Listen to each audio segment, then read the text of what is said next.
Okay, well, we're going to start now it's not so much a panel discussion, I've scheduled it as a debate because each person will be speaking for about 10-15 minutes. My old friend Malcolm Byrne from college ran into me and he said that before we start to tackle the problem of admissions, we first have to tackle the problem of the queues for getting tea and coffee. And unfortunately, because there was such extraordinary interest in the conference, we weren't expecting such enormous crowds, or the building wasn't built for such, but we are delighted to see and to have so many of you here. Now, we have three speakers in our session now. One is joining us by video because he's in Oklahoma and there's a 6-hour time difference. We are going to hope he has offered to join us by Skype at 4 o'clock to answer any specific questions, and that's Professor Robert Sternberg, the Provost of Oklahoma State University. And in between his presentation that he recorded during the week, we are going to hear from Dr. Anna Zimdars of King's College London, a brilliant educationalist who, when we came across her work on the Oxford admission system and the UK admission system, we thought she was definitely someone we had to have for this conference. And then I'm very grateful to the senior tutor, Claire Laudet, for mentioning to me a few months ago about Course Hub and one of her students, Georgie Smithick. And as soon as we heard about it, we invited her into Trinity. She met with myself and the Dean of Students, and we thought that this was exactly the kind of thing that, well, first that we were proud to support. We were delighted that she was a Trinity student, but even if she wasn't, we thought this was exactly the kind of thing, because our own studies showed that lack of sufficient course information is the biggest single reason why students drop out. And rather than, obviously we want to put up our own course information, but this is a more, I'm not going to say objective because there's a lot of subjective comments, but it's a way that people know the universities aren't influencing it, they're not trying to manipulate it. It's an honest account from students, and then prospective students can make up their own minds. So we're delighted that all three could contribute to this panel. So to kick it off, I'm delighted to introduce Dr. Anna Zimdars. Thank you very much. Thank you. I will start off by saying that even though most of the research I'm presenting is on the UK, I'm not British by birth. And I studied in Germany until I was 18, and I did my German Abitur. I think this is relevant because the German system is actually more similar to the Irish system than the English system is to the Irish system. It's a kind of more like a points-based system. You have your Abitur average grade, and for certain subjects you need to meet a certain minimum grade, and then certain universities give you individual weighting as well. And having studied in Hamburg, I would have been penalized regionally if I'd applied to Bavaria. They would have just said schools in Hamburg are always worse than schools in Bavaria, so we just deduce 2 points from your school average. Two things I think that might be helpful for the debate today that I think the German system has is the German system gives you a bonus points for weighting. So if you have a certain average and you've weighted for 1 year, your average goes up by 2 points, which means if you weren't eligible for entry before, you were eligible afterwards. And right on the surface, I hear some people laughing, this might sound like quite a daft idea. I don't think it's as daft as it sounds, and when I later talk about gap years and the like, you might kind of see there's actually an argument for older students coming in. But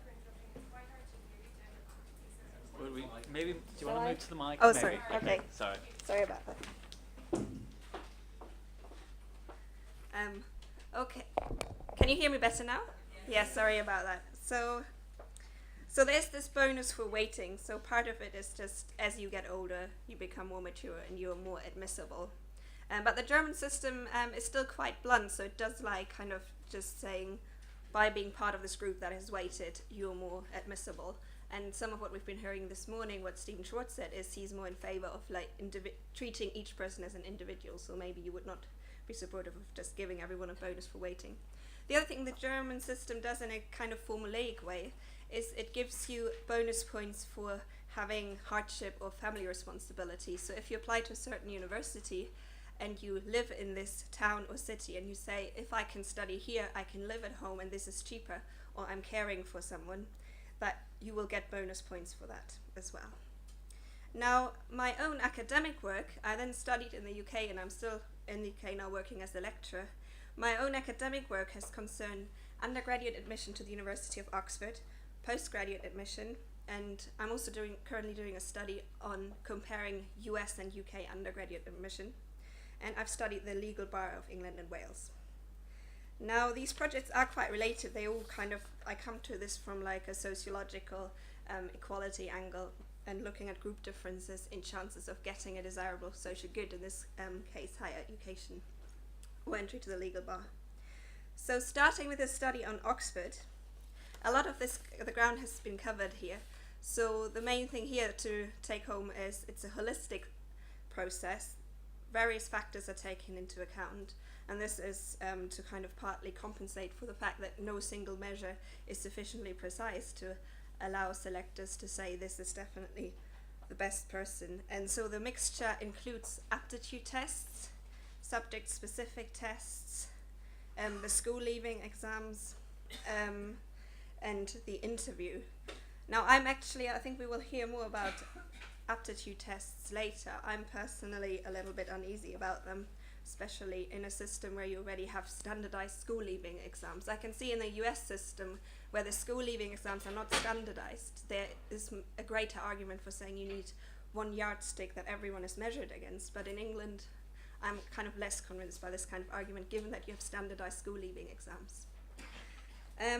The interview, I think we might come out of today thinking this is not the right way forward for Ireland, because I've heard people saying this is a small country, everyone knows, the elite maybe know each other, and that there would always be that kind of charge of bias or possibly corruption.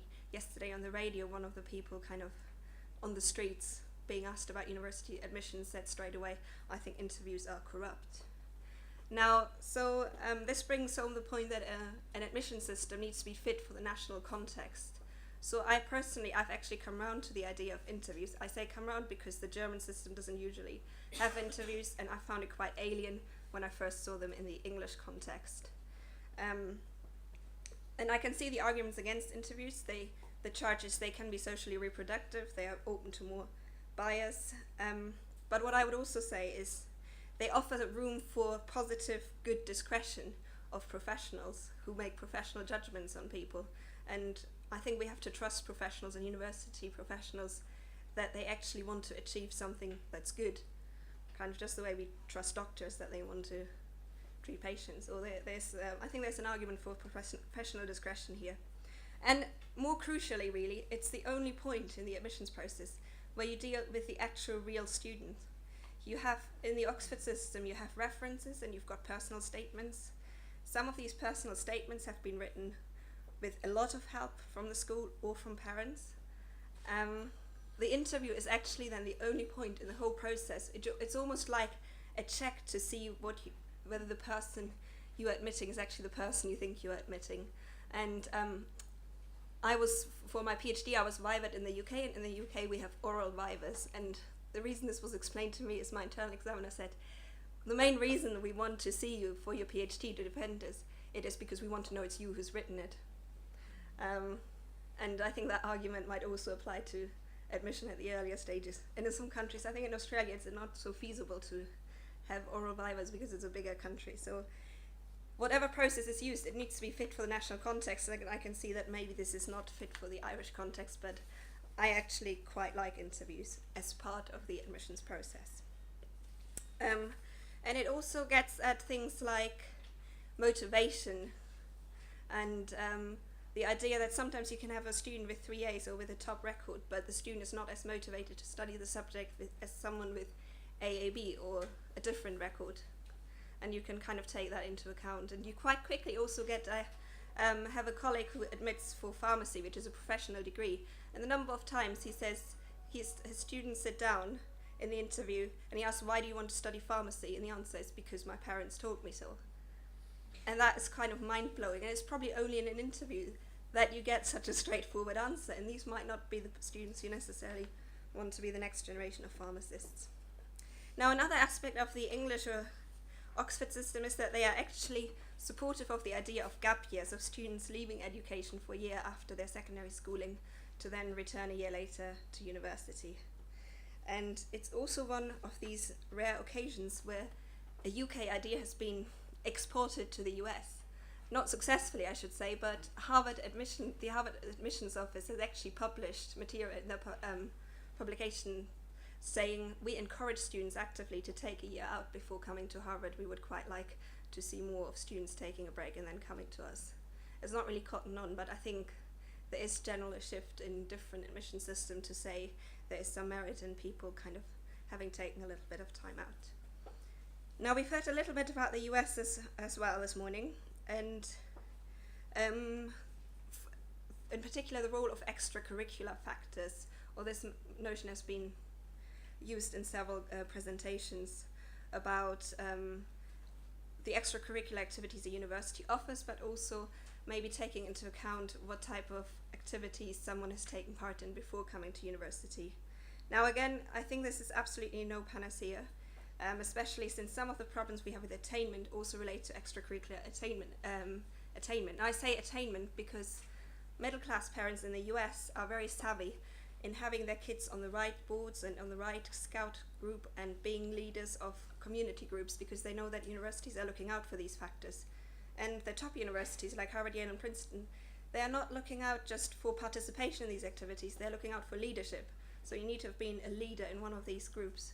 And I think you might possibly reintroduce a new way in which social advantage can be translated into something that can then be rewarded as merit. So I think we have to be careful when we use this as part of the assessment process in admitting undergraduates.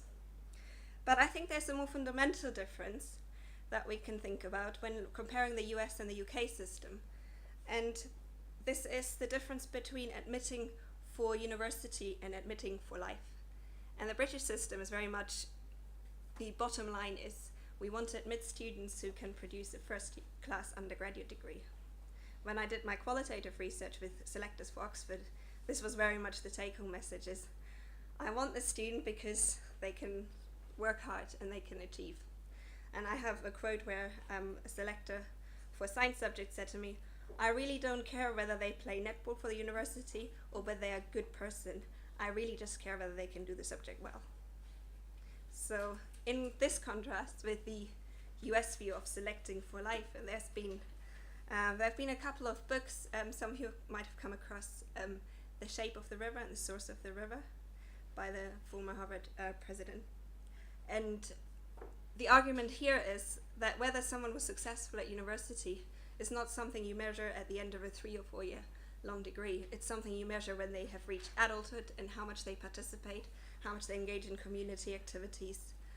And this is part of the argument for, let's say, policies like affirmative action, where you say, in terms of the social utility, the kind of public return to education, we might get more out of these policies in kind of taking a broader view on what it means to be a meritorious individual than just focusing on individual merit, which is another difference, the selection for life versus the selection for university.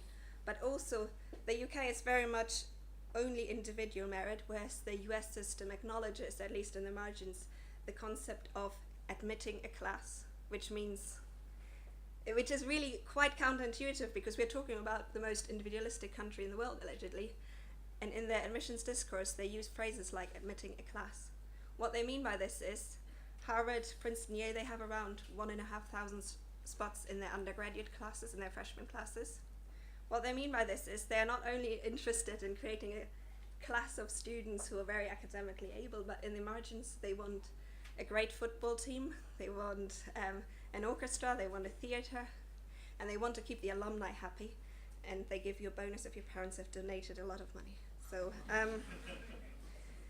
it's all a continuum. Where do you draw the line? I mean, I think presented like this, you can possibly see some merits in both ideas. So I'm not answering the question that you've posed today. I'm just throwing up more ideas here at the moment. And then one other point here I want to make is the idea of comparing, let's think of a modeling agency and a military academy. A modeling agency will take you because you can already straight away promote the products they want you to advertise because you're already that kind of person. A military academy will take you on the potential to fly a helicopter and go into a war zone because few people have had experiences in real life of doing these things. So I think we have to be careful that our universities, and this is where my political views shine, so I think they shouldn't go too far to just being modeling agencies, to just taking people because they already have all the qualities that the successful student needs to have. We also need to bear in mind that universities are still and I think universities, you can cut it either way because they are at the late stages of the education system, and while it's uncontroversial that in primary schools you need to give people a chance and potential to develop, and in secondary school also, and in the labour market we very much say, no, this is a modelling agency now, you've had all your chances with education, if you can't cut it in a job interview, we're not going to take you on the off chance that you might be able to do the job. But in university I would still say this is where we still have scope to kind of think we take people because we think they can be what we want them to be, not just because they already are what we want them to be. My study on postgraduate entry, then moving on. One thing that's come up here is the idea that some of the undergraduate training, especially in countries with stratified higher education systems, is becoming more feeder training for then people to go on to postgraduate study. And here the elite universities are dominating the market, and most elite universities are rapidly expanding their postgraduate provision, so that undergraduate provision is actually becoming a smaller share of what the university business is. And I'm just throwing this point up here just to kind of say we shouldn't just stop looking at admission or stop our task by looking at undergraduate admission. It's also important to then think about how this leads on to postgraduate admission. And that led me to my final project, which was an admission to the legal bar. And this was kind of an interesting project because it hammered home the bottom line of how much it did matter where you had gone to university. And this is a really high stakes environment because by the time people apply to pupillage at the Bar of England and Wales, they've been in education, in higher education, for at least 4 years, usually 5, and they've spent an awful lot of money on a professional bar course. And this is the point at which 2 out of 3, depending which statistics you use, at least 2 out of 3 will find out that they will never make it in their chosen profession. And it's also at this point that you realize if you've not gone to the Russell Group University, you've got very low chances of making it. And ideally you should have gone to Oxford or Cambridge. So it really matters for these outcomes where you've gone to university. And I think it's interesting that Patrick was picking out law as one of the subjects where he thinks if we have 10 places that we would allocate in a different way, how would we do it? Because I think law is a really important and interesting profession because it is also an aspiration-setting profession. I think who are our lawyers, who are our judges, this kind of sends a message to young people in our society about who do we think can be a successful person in our society. And this is why I think you can take into account contextual factors about, or even considering the whole class, kind of seeing who are the 90 other people we have admitted, and in the margins, what do we want our future legal profession to look like? I think that brings me to an end. Very good. Actually, because I'm afraid the system might shut down. It sounds perfect. Okay, excellent. Sorry about the abrupt ending. Sorry.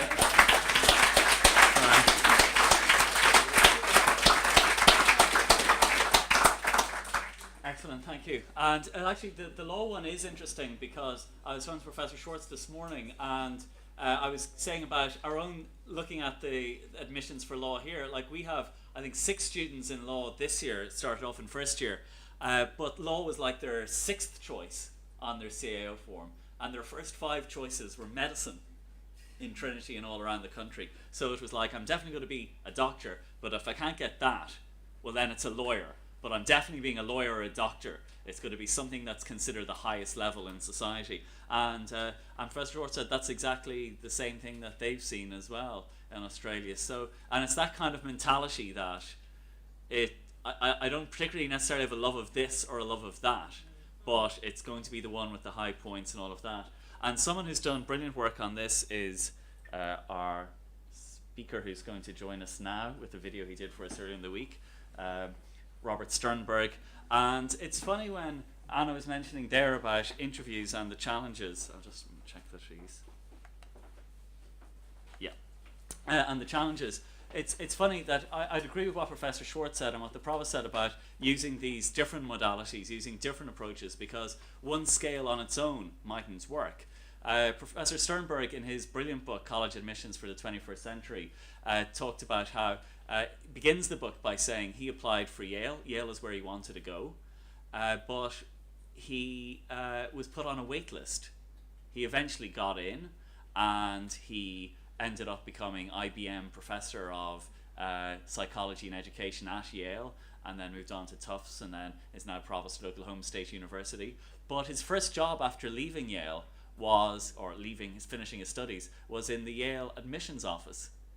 And so one evening he decided to take out his folder and find out why he hadn't been admitted automatically.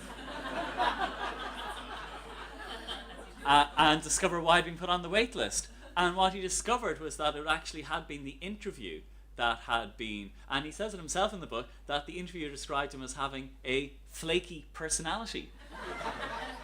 But it was the admissions officer who put up a fight and said, no, this is someone we should have. So it shows how you need these different approaches, different modalities. And he has spent his life working on trying to develop other approaches. And again, following on from what Anna said, he believes that colleges should not be just about educating the best engineer or the best mathematician. It's about educating citizens, and it's stuff that it's echoing the comments of President Michael Z. Higgins and others. It's certainly a mission that we would share in Trinity, and it shows how so important. So I will, it gives me an opportunity to show off the technology of the hub.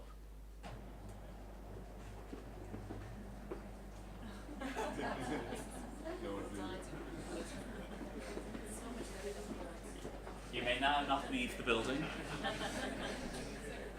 Professor Sternberg unfortunately can't join us. He's the father of one-year-old triplets.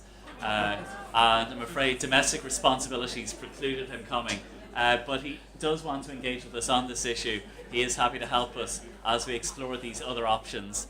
And he will be joining us by Skype in the afternoon, as long as the technology does not break down. So this is Professor Robert Sternberg. Hi, my name is Bob Sternberg, and it's a pleasure to be with you here today by video. First, I want to apologize for not being there in person. In addition to being Provost and Senior Vice President of the university, I also have one-year-old triplets, so I try as much as possible to minimize my travel. Second, I want to say that when I visited Dublin, it was one of the best trips I've ever taken, so I'm especially sorry not to be there. And third, I thought I would just say a little bit about my background. I'm currently Provost and Senior Vice President of Oklahoma State University.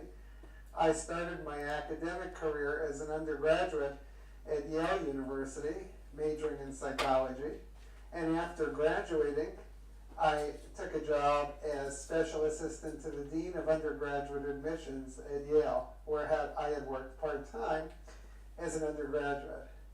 After that, I went to Stanford University for a PhD in psychology, and following 3 years there, I went back to Yale and started as an assistant professor and stayed there 30 years, ending as IBM Professor of Psychology and Education, Professor of Management, and Director of the Center for the Psychology of Abilities, Competencies, and Expertise. After that, I went to Tufts University near Boston, Massachusetts, as Dean of the School of Arts and Sciences, and I'm now here as Provost and Senior Vice President at Oklahoma State. So, what got me interested in admissions originally was my concern that we're doing it in some respects wrong. And here's why I think we're doing it wrong in some respects. If you look at the current economic crisis in Europe, including, and some might say especially in Ireland, and you look at the economic problems in the United States, as well as the political problems in my own country, in a country where one candidate has a degree from Harvard, another candidate has 2 degrees from Harvard, another candidate's a former college professor, another candidate is a doctor, all of these are candidates for the current presidency, one begins to worry that if all these people have such great degrees in Europe, the United States, and other places, and if they've been educated so well, and if they're so smart in a conventional sense, how has the world gotten into the messes it's in today? In the United States, the failed banks like Lehman Brothers recruited only at the very top universities in the country, and yet the management was so bad the banks failed. So what is missing?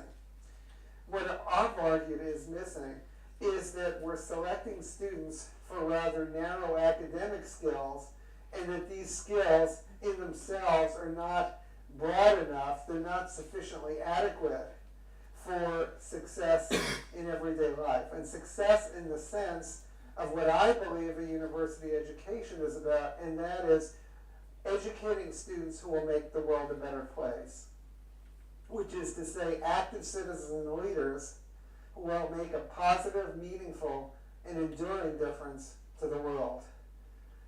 So I began to think of ways in which we might better admit students that would look at a broader range of characteristics, and my work was motivated by what I've come to call a theory of successful intelligence. And in the theory, the idea is that active citizens and leaders need creative skills in order to generate a vision and to adapt to novel circumstances and to prepare for a rapidly changing world. They need analytical skills in order to ascertain whether their creative ideas are actually good ones, because there are any number of leaders who have what they believe to be creative ideas. They just happen to be bad ideas. Hitler and Stalin come to mind. They need practical skills in order to be able to implement their ideas and to persuade others of the value of those ideas.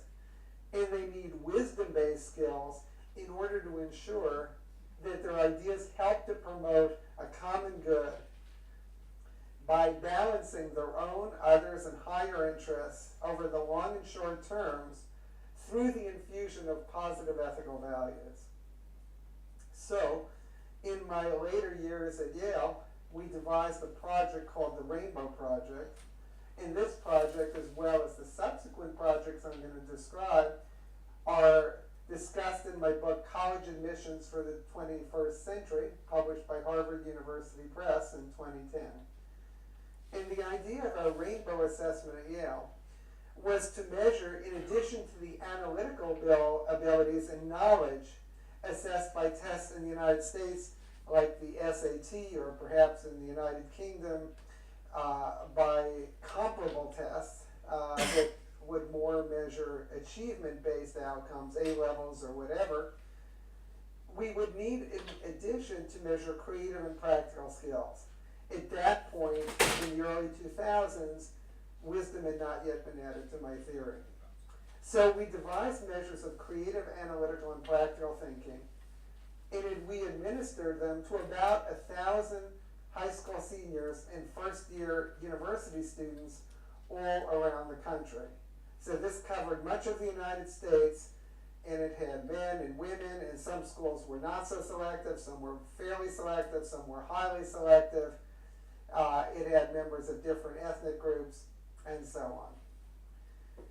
So analytical items would be more like those you would find on an IQ test. You might be asked what word would fit, or what the meaning of a word is in a sentence that was a neologism, so you have to figure out the meaning of the word. Or you might have number series, or you might have figural matrices you have to complete. Creative items might be, for example, to write a story with a title like Beyond the Edge, or The Octopus's Sneakers, or 6,321. Or you might see a visual collage, including, say, athletes or perhaps musicians, and you would have to orally tell a story, a creative story, about the visual collage. Or another creative item might be to get a New Yorker type cartoon, and you would have to caption it. Practical items presented either common everyday situations that students encountered in college or in the workplace, and the students were asked how they would resolve the problem situations they were presented with, or they were shown movies of situations facing college students, and they had to say what they would do in the problem presented. So for example, one might show a student walking into a professor's office. He's about to ask for a letter of recommendation from the professor. The professor looks up from the desk, and it's clear the professor doesn't know who the student is. Or another one shows students trying to move a bed up a winding staircase, and it's obvious the bed won't fit up the winding staircase, so they have to figure out how to get the bed upstairs. And another, students are arguing about how to divide payments of a rental flat where the rooms are of different sizes in which the students sleep. So what we found in the rainbow study is first that we could separate out factorially, which is a statistical technique that looks at psychological antecedents of how students perform on tests. We could separate out a creative factor, a practical factor, and the third factor, which was supposed to be analytical, was really multiple choice items. All multiple choice items loaded on the analytical factor. So what we discovered is that multiple choice items don't work to measure creative or practical skills. So we got a creative, practical, and multiple choice / analytical factor, more or less as the theory predicted. We also found that using our rainbow measures, we could double prediction of first-year academic average over what we would gain from the SAT, our college admissions test alone, or we could increase prediction by 50% over looking at just high school grades and this SAT. So we got good structure for the test, and we roughly doubled prediction over standardized tests, which would be not so dissimilar to the A-levels in the UK. Finally, we found that we reduced ethnic group differences roughly by about half or slightly more using our tests. In other words, although we increased prediction, we actually decreased ethnic group differences. In other words, our tests were measuring variation that was relevant to to success in college, that was not being picked up by our college admissions test, the SAT, and so it was predicting success in college.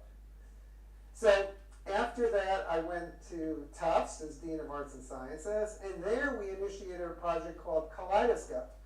And instead of being just a research project as it had been at Yale, Kaleidoscope was actually used at university admissions. So all students had the option of completing Kaleidoscope essays. We had about 16,500 applicants per year, and roughly 2/3 of them chose the option.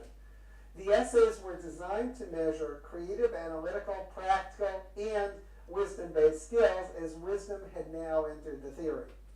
So a creative essay might be something like, suppose Germany had won World War II. What might the world be like today? Or take any event in history and say what the world would be like today if it had come out differently. Another creative type of essay was to choose a title for a story. For example, The End of MTV, or The Professor Disappeared, or The Mysterious Laboratory. And you would write a creative essay about it. A third type of creative item was you could draw something. You could draw a new product, or an advertisement for a new product, or a house, anything you wanted that would show your creativity. Or you could even, in the later years, submit a creative YouTube video. Example of a practical item would be to write an essay telling us how you persuaded a friend of some idea that the friend did not initially accept.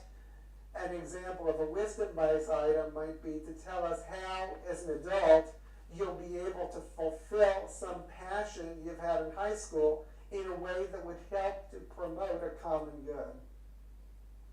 What we found in the Kaleidoscope project at Tufts was that first, Kaleidoscope increased performance of freshman year grade point average over what you would get from SAT plus high school grades alone.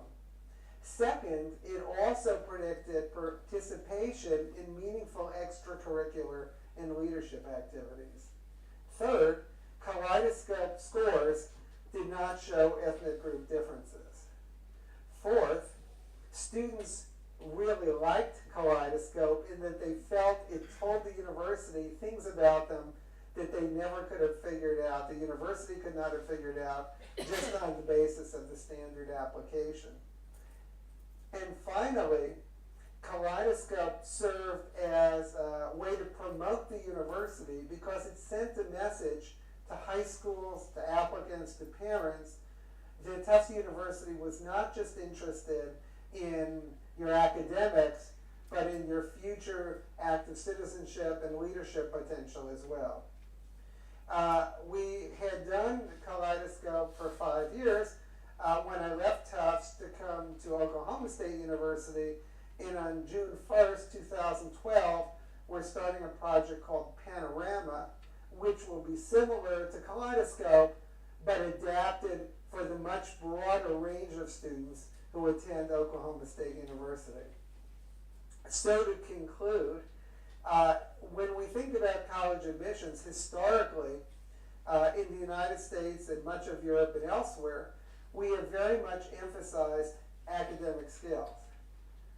But research my colleagues and I have done, as well as research other people have done, this research has shown that academic skills have some, but not a whole lot of predictive value for the kinds of successes you'll have in your later life. Not just financially, but in terms of whether you're somebody who's going to contribute to making the world a better place, whether you care about people beside yourself and those who are members of your group. So what we have undertaken in the 3 universities with which I've recently been affiliated is to change the way we think about admissions so that we look at not just knowledge and analytical skills with regard to the use of that knowledge, but also creative, practical, and wisdom-based skills. And if Trinity is interested in pursuing any of these ideas, I would be glad to help in any way I can. Thank you very much for the opportunity to speak with you.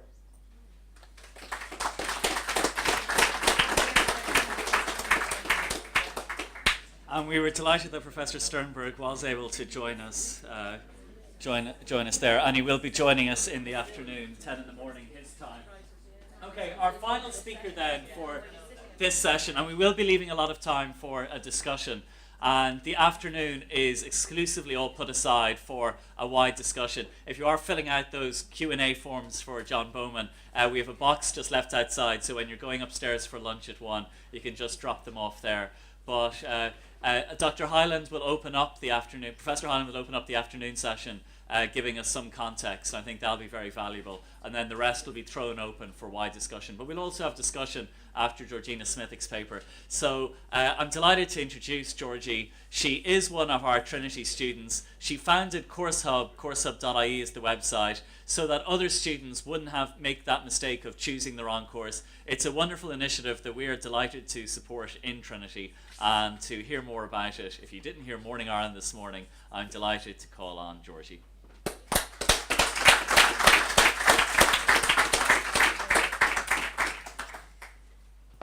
Good afternoon. As Senior Lecturer very kindly introduced me, I'm a Trinity student. I've just completed an Erasmus year in Strasbourg. I am going to my final year here reading business and French. I would like to speak to you today a little bit about CourseHub and what it does and what we've learned about it, about student trends and admissions from it. But firstly, I'd like to discuss a little bit about my own personal experience from going from second level, the transition into third level, because it was this experience that was the catalyst for me actually beginning research and seeing what other students' transition was like, and therefore this led to the founding of CourseHub and the student resource that it is at the moment. So I actually started in another institution that wasn't Trinity. I felt that I had done adequate course research. I had attended the open days, I had read the prospectus, and I'd even spoken to lecturers. It wasn't that the prospectus was inadequate. It detailed exactly what the course was going to entail factually. It even listed prerequisite skills. But what I found was that there were the elements of the course that a prospectus, the nature of a prospectus didn't lend itself to. There was information that it couldn't get across, and I found myself with aspects of the course that I wasn't expecting, and it didn't suit me. The decision to withdraw was a difficult one. Not only is it time consuming, financially costly, but it's also quite a traumatic experience. I started in Trinity, and I still find it remarkable how many other students had either they were unhappy with their course. There weren't, too many, but there were some, but almost everybody would comment that there were factors that they wish they knew before they started and they didn't know.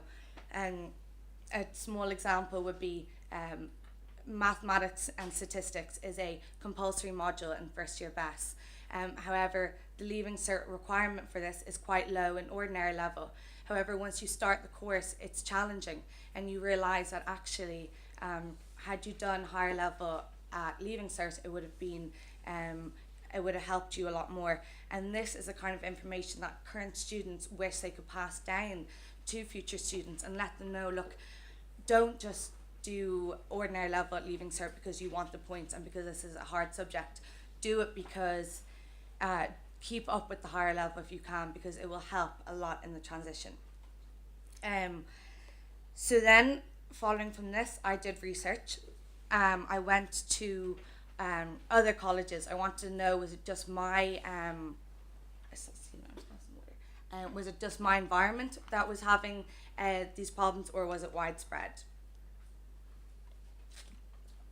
What I soon found out was that lots of other colleges where the students had a similar experience. They also found that there was information that they wish they knew. I went to halls of residences across the country, and I actually just sat down with groups of first year students, and I talked to them about their transition, and a lot of interesting information came from that. I then went to second level schools. Thanks to their guidance counsellors, I was able to hold focus groups. I talked to these sixth years, and I wanted to find out, what did they think? Did they think they had adequate information? What did they want to know? And what they want to know was they did want this student perspective. They thought that prospectuses were generally, outlined enough of what they needed, that open days were insightful, but they found that they wanted a greater insight into just the daily workings of the course, the help and support provided. What was the workload like? Would they be able to cope with the stress level? Were there any Leaving Cert subjects that somebody in that course would recommend doing beforehand? Any particular interests? Was it easy to make friends in that course? Were they going to be able to integrate? What was the atmosphere like on that campus? And what kind of budget were they looking at? So these are all questions that they were constantly asking, and their guidance counsellors also had said that these were questions that were frequently posed to them, but they didn't have all the answers because they didn't go to all these institutions. So I could see that a pattern was forming, that they did want another aspect, another resource to back up this formal information given. So then, because there was quite a difference in between what prospective students wanted to know and what current students were saying that they wish they knew. So taking all this into consideration, I compiled a survey to ask current students to draw out this information that would be helpful for prospective students. It was also a test to see if we knew this information was going to be helpful, but could we get it from current students? So we administered the survey through several student unions in Ireland who asked current students to contribute, and this is why it was such an exciting project and why I knew that we had to continue with it, because we had 10,000 students submitted reviews, a lot of them extremely detailed, very positive, but we're very, very willing to provide information and support to future students. So then this is when Course Hub was created. What Course Hub is at the moment, it's essentially an online resource where prospective students, guidance counsellors, anyone who's interested can go on and read reviews by all these current students and by graduates. They can get a more rounded view of the course and of the social life and of the atmosphere on campus, trying to give information to a prospective student to determine themselves and be confident in that they have all the information they need to know what the course and the college is like. So students can compare courses and colleges based on the size of the course, the duration of the course, is there a year abroad opportunity, is it based on continuous assessment, or is it more based on final year exams, and so on. So there's several factors based on the need of an individual student. Based on some things that I found from the trends of these students and from reading so many of these reviews, I've tailored functions on the site to help with the different needs. So one example would be that what I call geographical stereotypes is that when speaking to a lot of students in the student halls, it was really interesting to find out that they had said that, taking for example, they had come from Limerick and they were up in Dublin, and they said that they were the only person or one of very few who left their hometown to move away from home for their desired course. And when I asked them why this was, why didn't the others, they said a lot of them were interested in courses that wouldn't have been from their hometown, but that they had perceptions embedded in their image of a college, and they were worried about these, and it was too much of a fear for them to actually make the plunge and move away. So this was startling how this was across the board in all the halls of residence we went to. We kept getting these remarks. So for that reason, on Course Hub, you can read a review by somebody who's from your county. So therefore you can sort of relate to them and a similar background that they come from. Similarly with international students, they can be sometimes at high risk of dropping out because often our university culture can be very different from their own at home. So again, it's important for them to be able to read reviews by international students, and again with mature students as well, because all these different categories of students have very different needs. Finally, I just want to mention a little bit about the importance of matching the right student to the right course. I'm sure I don't need to explain that in too much detail to any of you, as we all know that it's costly, both to the government and to the student. And as someone once said to me, that when a student drops out, it's not only a fail for the student, but it's also a fail for that institution. Wrong course choice is the most prevalent reason for a student dropping out, and therefore providing this necessary information and making the course and college more transparent can only be a good thing. One example of this that I found on Course Hub again and again is the points problem. Students do tend, they really do tend to think that the points is a reflection on the difficulty level of that course. When you read through those reviews on Course Hub, you will see that taking for example computer science students keep seeming to stress, look, just because there's low points in this course, please don't underestimate the commitment required to succeed in this course. And I know that guidance counsellors are blue in the face telling students that, but sometimes it takes one of your peers to say it to you to really realise that it is actually quite a serious factor to take into consideration. Also fitting in. If a student isn't happy in their environment, if they're not socially integrated, that's another huge reason why students drop out, and it's extremely important for someone to be happy in their environment. Not everyone will fit every college. There's different atmosphere, there's different resources available, different societies and clubs. So that's something we focus on as well, is that it's very important. It's not information that universities should be afraid of. If a student says, it didn't suit me, I felt lost. Some students will thrive in big courses and others won't. Letting students know that beforehand, it's a good thing. And finally, budget. Budget is, I think, becoming a very central issue. Well, it has become a very central issue. We've had a lot of parents have said to us, we want to plan and prepare.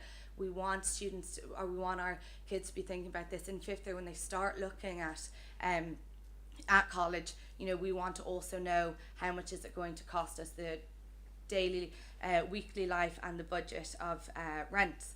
So that's another thing that we've done. We've surveyed all students in Ireland, and we've been able to see the different price ranges, and that way students can, or parents can, really plan and prepare. So what I'd like to finally say is that we're only at a very early stage. We only launched in August, and we've had quite little resources in doing it, but we've learned a lot, and I believe that this is a resource that the student body they're so ready to help, and they're a rich resource, and our challenge now is just finding out exactly the information and honing it in, and not overloading prospective students. But it has been, the reviews we've received have been extremely positive.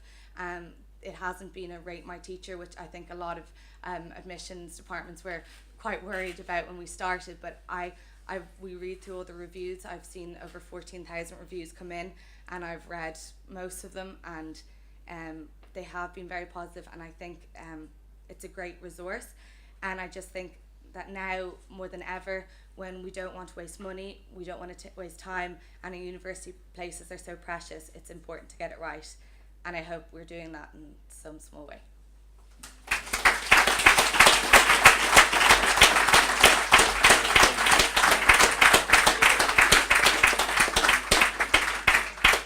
No, and that was absolutely brilliant. And as soon as we found out about Course Hub, the Dean of Students and I invited Georgina when she was over from her Erasmus year in Strasbourg for a meeting, and we talked through it, and we were so impressed with it. We said, well, how can we in Trinity support this? What can we do?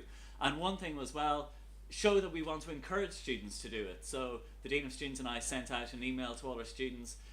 We raised money. We got an iPad 3 as a prize, which Course Hub would award to an entry. But talking to Georgina, we said, look, you'll award it. She says, well, it's useful for us to have useful reviews. In other words, reviews that are very detailed rather than short ones. So you could say it'll be for the most useful review. But we didn't put that in the email because we didn't want to give the impression to the students that by useful review we meant positive review that would say nice things about Trinity, because we wouldn't learn from that and it wouldn't be helpful to students. So we wanted to hear good things, but we wanted to hear bad things, and we wanted to then have things that we can work on as a college, because there's a lot of things that we do very well, but we're not afraid of criticism. And I think Course Hub is a perfect thing, not just for prospective students. I think it's a very useful tool for institutions as well. And I don't think there's anything that we have to be afraid of if we're serious about delivering a world-class education. So we're really very grateful to Georgina. And well, we have time for questions. We didn't have time in the first session for questions, maybe to Professor Schwartz. So the session is about potential, motivation, suitability for course. Does anyone have any questions for any of our speakers?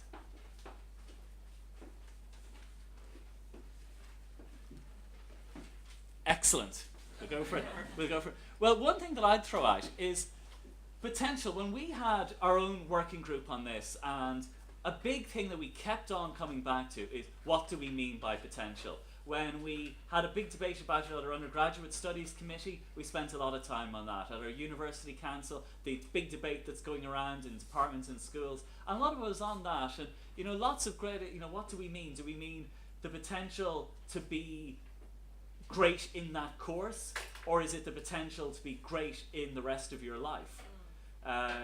Is it someone who will be involved in clubs and societies and make the most of the resources of, say, Trinity? Because that's how some of the universities around the world would define their admissions things. We want someone who will benefit and thrive in what Harvard or Yale has to offer. Or do we just want someone who can stay in the library and get a first? And could we throw that out to either people in the audience or our speakers? If people are very intimidated, we can shut off the cameras and go completely dark on this. Yes? Lewis Purser from the Irish Universities Association. I know I've got a spot later on, so I don't want to talk now, but I'd just be interested in hearing more from the panel about, it was Anna brought up the really interesting concept for me. Are we admitting, are universities admitting students for university or students for life? And what do you think about that? I mean, you came down on both sides, so to speak, but Professor Schwartz, from your range of experience in different countries. And yes, Actually, that comes from the books that Anna was mentioning by Derek Bach and colleagues, where they did a longitudinal study of students who were admitted, many of them under affirmative action, positive discrimination sort of programs, to show that although they may not have scored the highest GPAs and scores while they were in university, that these students went on to contribute to society in so many different ways that would more than enough justify their admission to these selective universities. They were involved in civil rights, they were involved in financial, they created jobs. They did the work that society needs people to do, so that perhaps just judging it on how well someone does, whether they achieve a first-class degree or something, isn't really sufficient if you want to know whether you are actually producing a socially positive outcome. Is that right? She says yes, it's right. Like in our own discussion paper, we explored how some of the other universities did it. And Harvard always say, well, if we had admitted on purely academic achievement to date, we wouldn't have admitted two of the graduates we're most proud of, FDR and JFK, who went on to, well, whatever you think achieved, good or bad.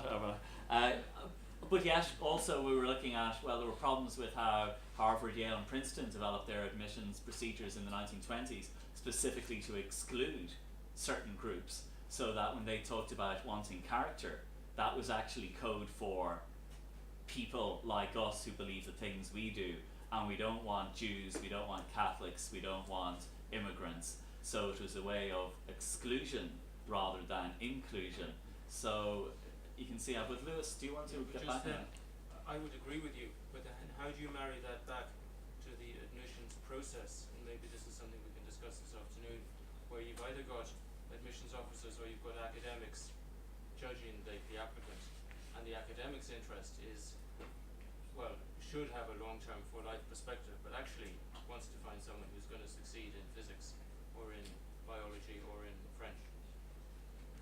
I'm not sure there's a single answer to that, but interesting from the example that Patrick just gave is that in order to blow up the traditional system of discrimination that Harvard had and Yale and some others in the 1920s, admissions tests were actually introduced. So the main justification for introducing the SAT in those days is that it would be neutral and it would be fair to people. Of course, now the wheels have turned all the way around, and now people argue exactly the opposite. So I think it's probably an evolving, the answer to your question is it's evolving, and that what might work today may not work tomorrow.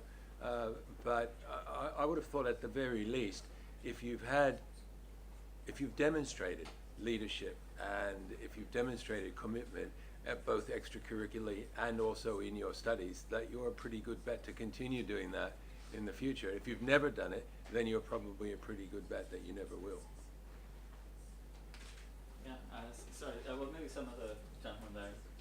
We have a roving mic as well, if we need. The hearing's getting better. Okay. Jonathan Calvin from University College Cork.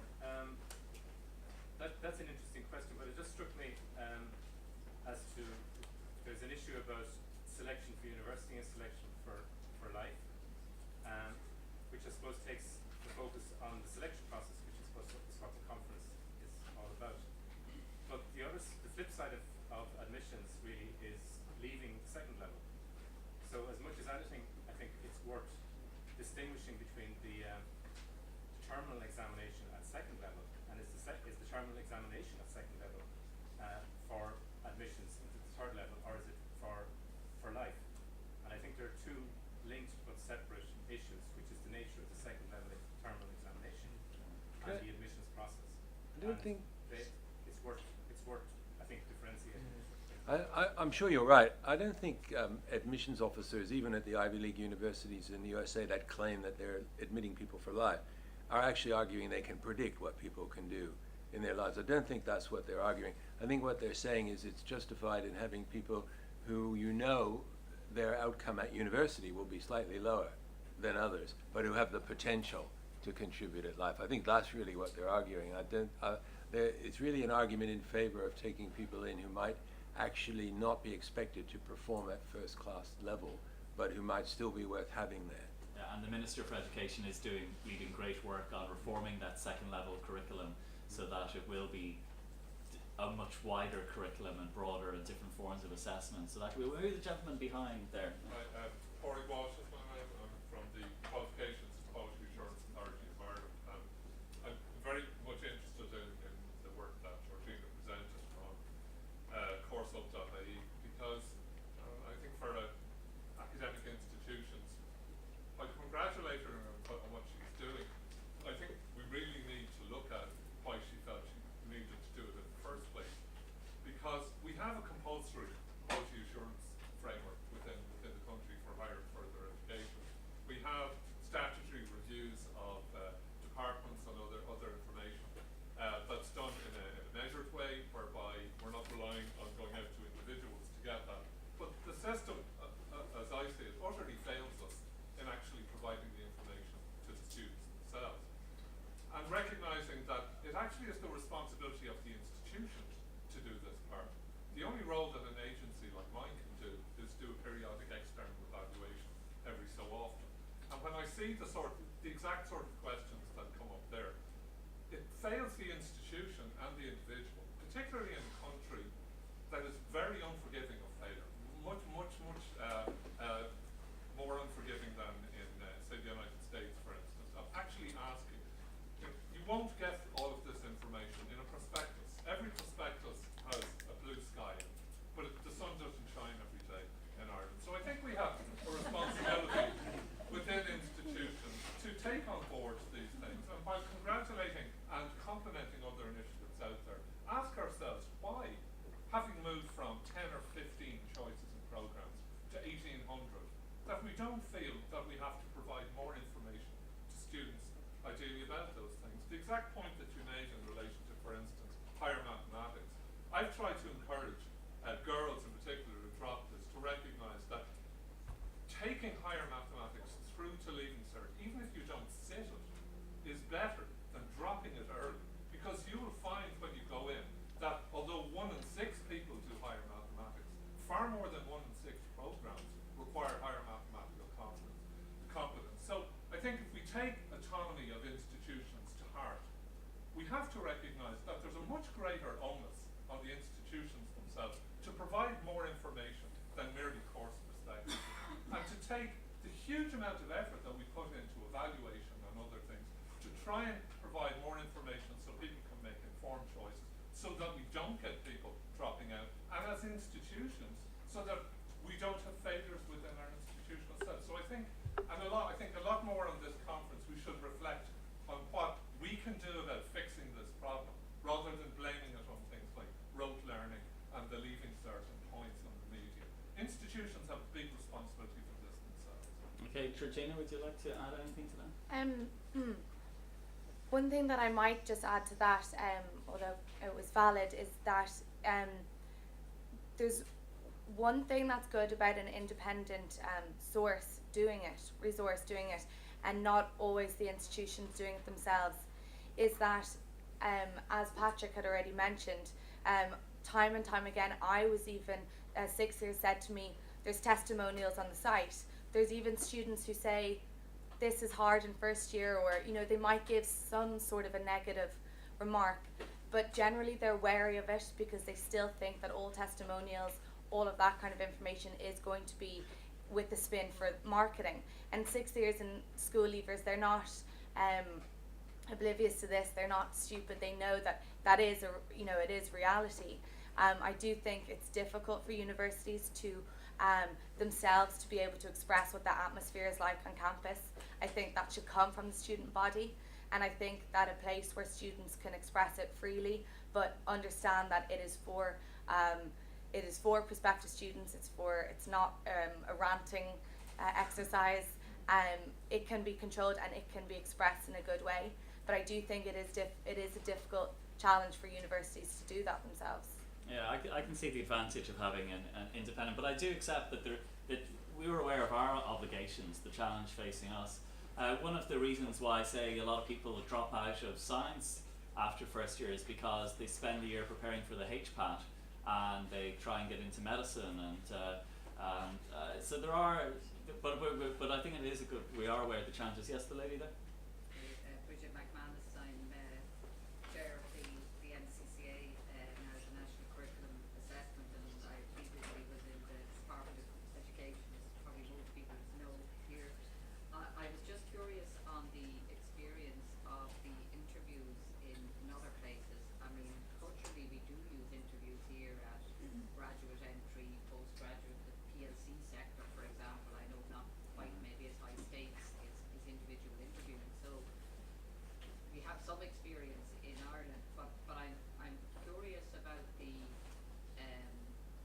extent to which from the research in the countries that do use interviews, do you find there's a preparation done for that as well? I think the speaker was saying in some ways it was the piece that the parents or the school couldn't help as much with because the statements and everything else could all be sort of prepared for. But I think for any of us who've done a lot of interviewing in a work context, actually one of the concerns in a lot of workplaces is relying too much on interviews for promotion, assessing potential or whatever, because some people are good at interviews as well. Now I know if you balance it with what other things people are good at. So I just be curious in terms of the interview, leave aside the issue of concern about perception as to how much the experience is that the interview can be gained by people from schools in the know or families in the know, or is there any research in that in other countries? Very good. Anna, would you like to take that? Yeah, I can start with this because I was really just referring to the Oxford context for the. Can you hear me now? Yeah. So the Oxford context for the interviews, and as you say, it is one piece of information, and you're also right in pointing out that there's also coaching for interviews, and ethically questionable, but some Oxford graduates have set up a kind of company that charges a fee and gives mock interviews, and you get all the usual problems with this process of private school and financial resources helping. I think the challenge with interviews is that it needs to be done well, and it's easy to do badly, and it needs not just staff training, but because they're subject interviews, and I think this is a difference I didn't go into in my talk, is that at Oxford you are admitted for one subject, and in America you admitted for a broader range of subjects, which makes it maybe less suitable for an academic interview by a professor. So I think at university administrators could only train academic staff up to a point in generic interview techniques, but the ultimate subject content would probably always remain within the subject disciplines. And during my own work on Oxford, there were lots of differences between individual subjects and colleges, and I heard Stephen say that he's in favor of like a more centralized process, maybe to eradicate some of these idiosyncrasies of decentralized processes. Now I think one of the effects of decentralized processes is that sometimes you get errors both ways, and sometimes you get good errors.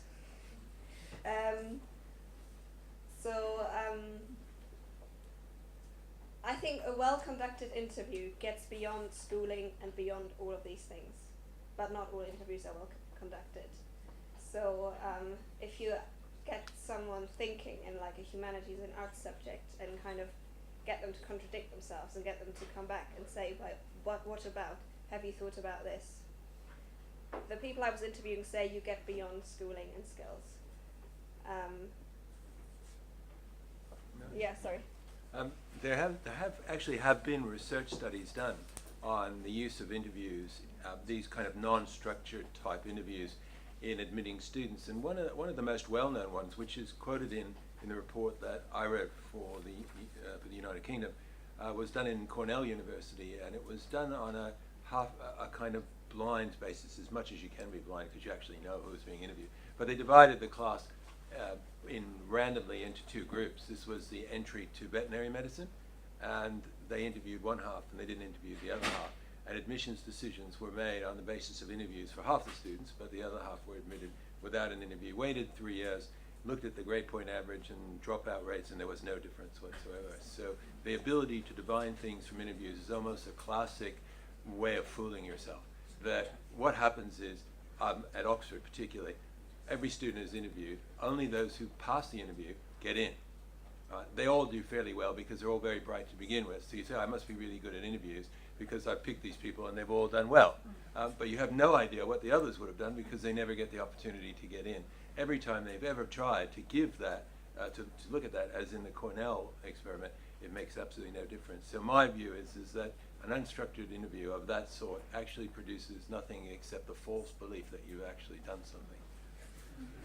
Very interesting. Okay, at the back then. Now if everyone can hear me, I'm coming at it from the employer's perspective. My name is Orla Graham and I'm the head of HR with Deloitte, and I'm Orla Graham, head of HR with Deloitte, and we're just picking up on the bit about interviewing, and I suppose I'll bring it on to job fit. In Deloitte we take on about 230 graduates every year, as well as a lot of experienced hires, and it goes without saying that all of the graduates have high academic points. That's one of the prerequisites, but the success factor for those who do really well and those that don't do so well is down to one key thing, and that's job fit, and are the activities and responsibilities that the individual is going to be doing on a day-to-day basis. Are they going to derive satisfaction out of it? Are they going to enjoy it, in other words? And if they enjoy it, it follows on that they're going to be good at it. If they don't enjoy it, even though they're academically very bright, they won't be good and they won't stay with the job. So I think, if you boil that back to picking a university course, I think there's too much focus maybe on the points and not enough on what are people really good at, and what are they going to enjoy doing. And I suppose, to use myself as an example, I had no idea what I wanted to do and ended up doing science, biochemistry and microbiology, and now I'm in HR. It took me a number of years and going on to do DBS to figure out that actually I was good at organising people and not so interested in the titrations and all the other stuff. So I think we really need to try and help young people from second level. What do they enjoy doing, and whether it's analytical or creative, and I think the scope for all of it. But if we sort that out, they might pick the right course and then they'll be successful in university and then in life, to build on that. We're delighted to welcome Orla, but we also have representatives Twitter, Google and Microsoft and so on. I thought it was useful to have an industry perspective as well. But I don't know, does anyone want to comment on? I wanted to make one comment. Thank you. I think maybe one point I didn't make earlier is also that I think I completely agree with the point that we really need to be transparent about the procedures and how we go about it. But I actually personally don't think there would be any shame in admitting that this is an art as well as a science, and there will always be error. It's not foolproof how we go about it. And I think the other effect on a more deeper level that would have is, I think we are kind of slipping into somewhat kind of societies that have a very self-righteous elite. And the reason we have that is because these people were selected through attainment, through merit. They have a right to be at the top of our social hierarchy. They have a right to do this because they are the best. And by definition, that means those who did not succeed in those processes were lazy and not very clever and don't deserve to be there. And I think that does something to how people see their social responsibility, and I think that's partly responsible maybe for the recession we are in, is that there's that lack of, we are all in this together, and maybe there was a chance I wouldn't have gotten into Harvard or into Yale and then I would be one of them, and it's that going back to that rules idea, it's not quite the veil of ignorance, but would I choose this society if I knew I couldn't get into Trinity or Oxford or Yale? And I think ultimately we still want to have a society where those who don't make it also have opportunities. Very good. Actually, we'll take the gentleman there and then we might break for lunch. I am Damien Merchant in the School of Education. I agree with Arna's idea that we have to acknowledge error in the process. I think we acknowledge that currently in the leaving cert and the point system. I'm not sure to the extent to which a different system would be less prone to error. So if we look at interviews and difficulties, portfolios, personal statements, references, all of these are subject to error and to bias. I think we need to acknowledge that And if we as college admissions and academics, if we're to be entrusted with the responsibility, and if we're to gain the trust to make those decisions, we need to recognise the errors, and I think more importantly, and it fits with the academic mission, we should set out to research where the errors are. We should acknowledge them, research them, and then where we find deficiencies, we should change what's wrong. And I think that's perhaps one of the difficulties with the present system is very, very safe. It's numerical, the answers are there, and in a way the admissions committees have really no decisions to make. The number pops up, and those who get over the goal line score, and those who don't score. When you shift it, I think, to this more eclectic mix, it does pass more responsibility in here, for example, into Trinity and the other institutions, and we need to be prepared to at least to investigate where we make mistakes. And I'm not suggesting that you then undo that particular mistake, but that you must keep an eye and you must monitor mistakes and then be prepared to amend. My question, I suppose, or the dilemma, I think, is can we create a system that is that fluid? Because at the moment everybody trusts the system we have. Will the wider public trust the system as much when it can actually change? I won't say year on year, but the weighting given to interviews could change over a period of years. The weighting given to personal statements can change. And I think that's something we have to be very careful about.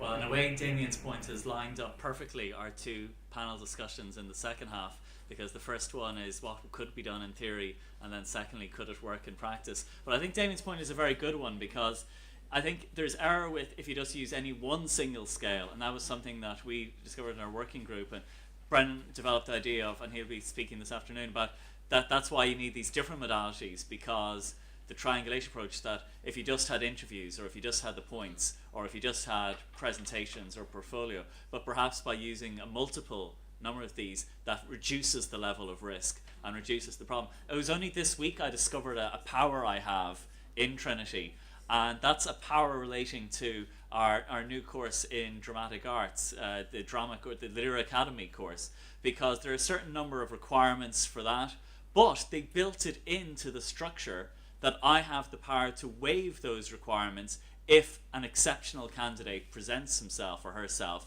at the auditions and the portfolio.